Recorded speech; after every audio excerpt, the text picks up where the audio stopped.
YouTube. I'm vlogging at the beach. It's December 30th, so it's almost New Year's Eve, and I'm in front of the big sand berm in Seal Beach. They build that to protect all those buildings right there, and so I'm gonna run that for my workout in a few minutes. And it's funny because I actually went up on the berm because you could see the ocean. It was beautiful, and I did a whole long vlog for you, and then when I tried to play it, the wind was howling and it was like, roar, and you couldn't. I had to delete the whole thing. There's the sunset. Whee, it's so pretty. Okay, this is what I'm here to talk about. New Year's resolutions and like holiday depression and stuff like that. Because I have a lot of friends who keep posting about how my hair's blowing everywhere too. It's making me crazy. The wind is blowing my hair all over. About how difficult 2017 was. I mean, it's kind of surprising that a lot of people are saying that 2017 was a super hard year for them. And I'm going to share with you that 2017 was one of the hardest years I've had in a long time. And yet I'm posting pixie dust and happiness and all this fun stuff and going to Disneyland and posting about it. And I'm going to tell you why. And it's not because I'm, Pollyanna and I'm not fake. Because sometimes you hear like, oh, people are fake on Facebook and they pretend like their life is so good.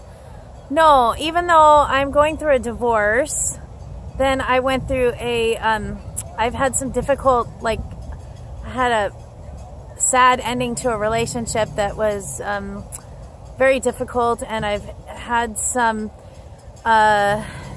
different challenges that were really hard. There's a car going by. And my daughter has a learning disability, and we got really rough news about that, about what it's going to take to help her overcome that. And then I got a new job, and it's great. But then the first department I worked with, there was a lot of drama. It was just very difficult.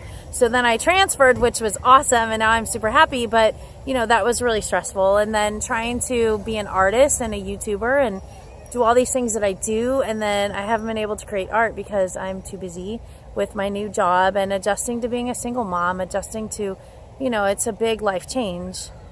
And yet I'm able to keep the pixie dust flowing, and I generally have a contentment and a happiness.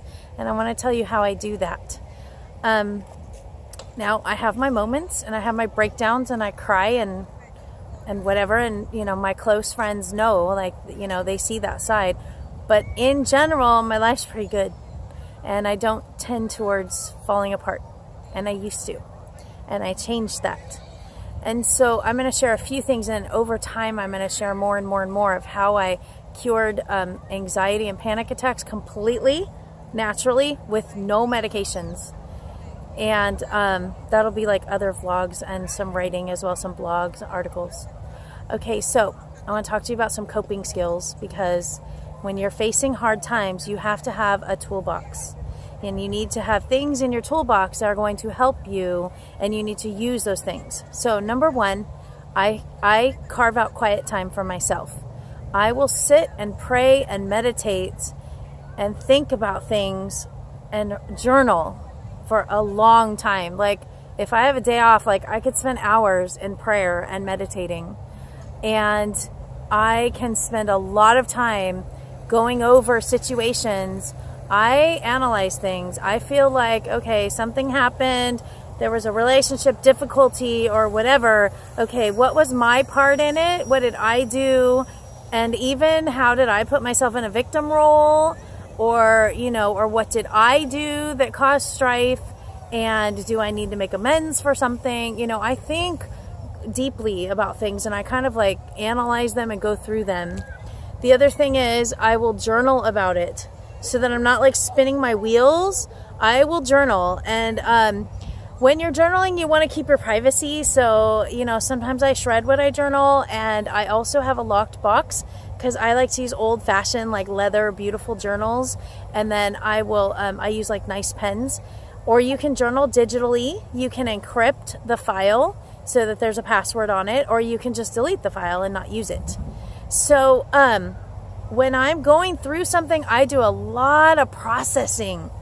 I get quiet and I pray and pray and pray for answers, and then I listen. Sometimes I just have soft music, or if you put in meditation music or whatever, stuff will come up, ocean sounds, and I sit and wait for answers. And you know what? The answers always come. The other thing I do that is so important, and I cannot stress this enough, is I choose joy. And I did not used to be a person who chose joy. I did not used to be like this. This is not like my innate thing that I was just born with pixie dust and it's easier for Heather, because it's not. Because it's a challenge that I took up a long time ago, that I decided to choose joy, and I decided that even when things are hard, I'm going to find a balance and a contentment, and I'm going to, it sounds cheesy to say count your blessings, because sometimes that just comes out as trite, like we start writing down our blessings, but I truly do kind of like focus on what's good in my life.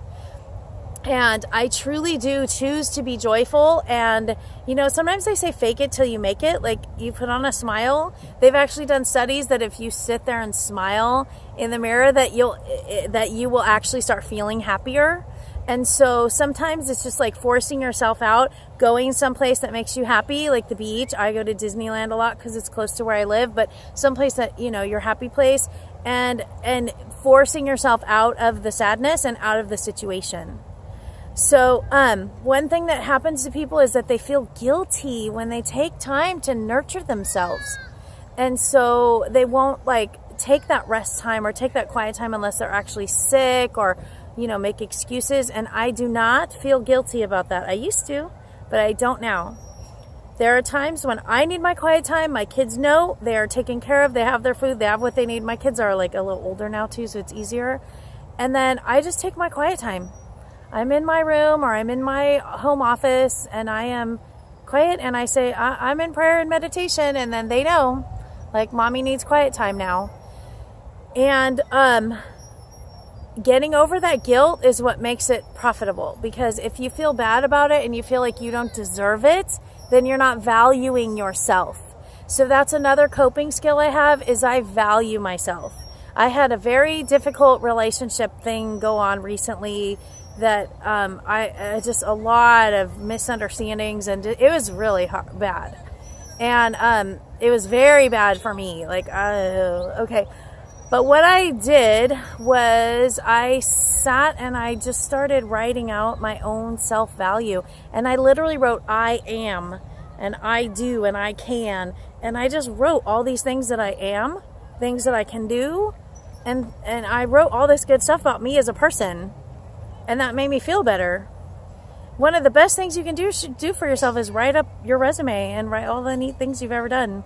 Not a professional one, but I did my curriculum vitae for my teaching job, and that was great because I was like, wow, I look pretty good on paper. So take care of yourself. With the new year coming, it can be exciting and resolutions, but it can be depressing too. And I see a lot of people talking about how hard it was this year, and how, they're hoping to just say goodbye to this hard year.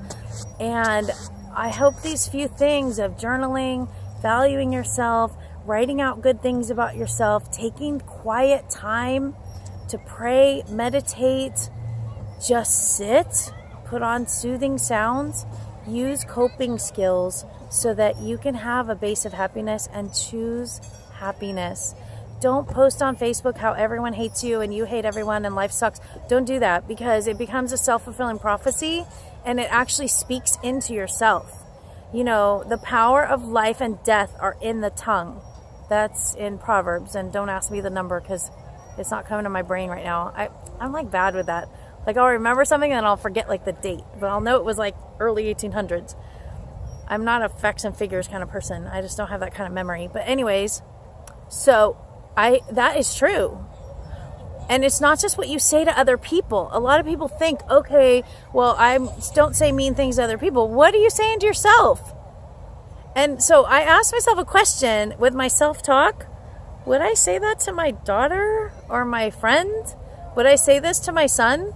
Because if you wouldn't say it to your child or your friend or your loved one, but you're saying it to yourself, that's not right. There's a problem there. And that is sucking the life out of you. It's sucking out your soul, and it's sucking your joy. So speak positive things to yourself. If you have to, sit and write it out. Write out good things about yourself. Look in the mirror and say them, even if it feels silly and cheesy. No one's watching you. Close the door. Get a journal and write out your feelings and process things, and then ask yourself, what's the good? Like, I literally, it could be the worst situation, and I will sit and write out all the good things about it. Even though it seems illogical and crazy, I will do that. So I hope these things are helpful. I'm going to vlog more about this stuff because I've been through a lot in my life with illness and just a lot. I mean, there are things that I won't talk about because if I do, it would hurt the people that were involved, and I'm not going to do that. But believe me, I've had my share of difficulties, and it was hard growing up. I did not grow up with a silver spoon. I grew up in a rough neighborhood, and my childhood was rough. And I'm pretty happy, and it's only because of my coping skills, my toolbox, and my choices. All right, see that big hill? I'm gonna go run those hills. I'm gonna run up and down, and I'm gonna go. The berm goes really far, so I'm gonna run the berm, and maybe walk the pier and get my workout. Okay, have a good New Year. Happy New Year. Bye.